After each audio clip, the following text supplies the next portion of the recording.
নমস্কার বন্ধুরা, আমি মধুমিতা। আপনারা দেখছেন সবুজের সন্ধানে। বন্ধুরা, আমি একটি শর্ট ভিডিও করে দেখিয়েছিলাম যে লেবু গাছে যথেষ্ট পরিমাণে খাদ্য দেওয়া সত্ত্বেও লেবু হচ্ছে না। কেন হচ্ছে না? না, লেবু গাছের শেকড় পুরো ভর্তি হয়ে গেছে টবে, সেই জন্য ও আর শেকড় চালাতে পারছে না।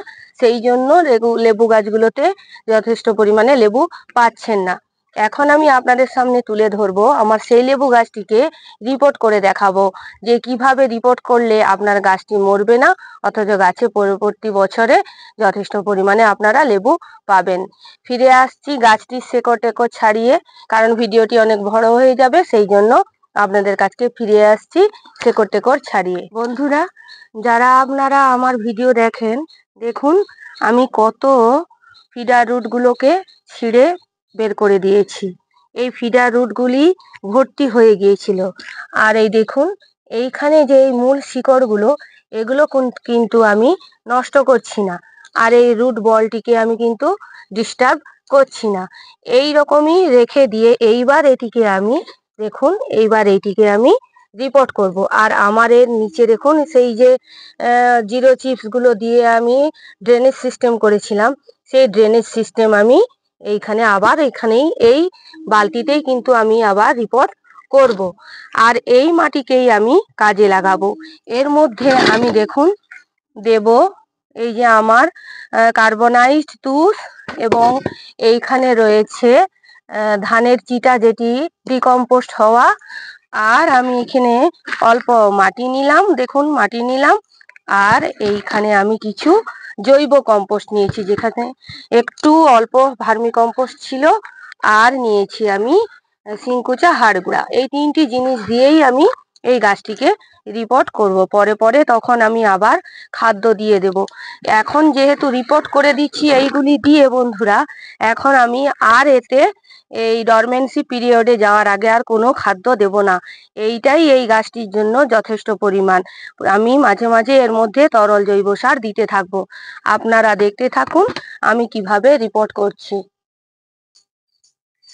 এখানে আমি অল্প জৈব সার মিক্সড করে দিলাম, এই জৈব সার মিক্সড করে দিয়েছি। আর এইখানে ড্রেনেজ সিস্টেমের জন্য আমি পুনরায় সেই জিরো চিপস গুলোকে ভালো করে দিয়ে দিচ্ছি। বন্ধুরা, এই জিরো চিপস গুলোকে ভালো করে দিয়ে দিচ্ছি, দেখুন ভালো করে দিয়ে দিয়েছি। এইবার এই যে মাটি, এই মাটিটাকে আমি এখন এখানে দেব না। আমি এইখানে আমার যে মাটিতে আলাদা করে রাখা মাটি, সেই মাটিটার সঙ্গে আমি অল্প এই যে জৈব ভাবে ডিকম্পোস্ট হওয়া ধানের চিটা, সেই ধানের চিটা মিক্সড করে আমি এখানে মাটিটা করে নিচ্ছি।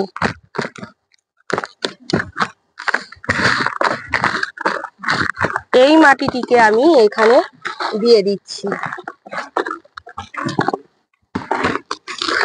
দিয়ে আমি এর মধ্যে অল্প জৈব সার মিক্স করে দিলাম,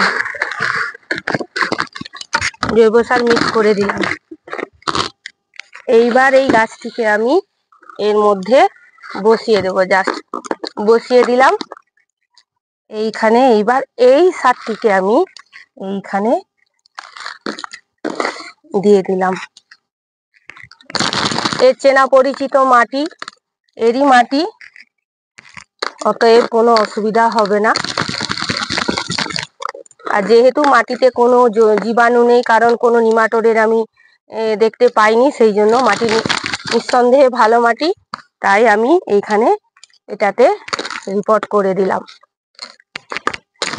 এইবার এখানে আমি ভরপুর জল দিয়ে দেব, দিয়ে এবার এইটিকে আমি ছায়াযুক্ত স্থানে রেখে দেব। বন্ধুরা, ছায়াযুক্ত স্থানে আমি এইটিকে রেখে দেব। দেওয়ার পর যখন দেখবো যে 10 থেকে 15 দিন হয়ে গেছে, গাছটি যখন একটু স্টেবল হয়ে যাবে, তখন আমি একে ফুল সানলাইট। বন্ধুরা, এইভাবে আমি আমার এই লেবু গাছটিকে আমি রিপোর্ট করলাম। কেমন লাগলো জানাবেন ভিডিওটা।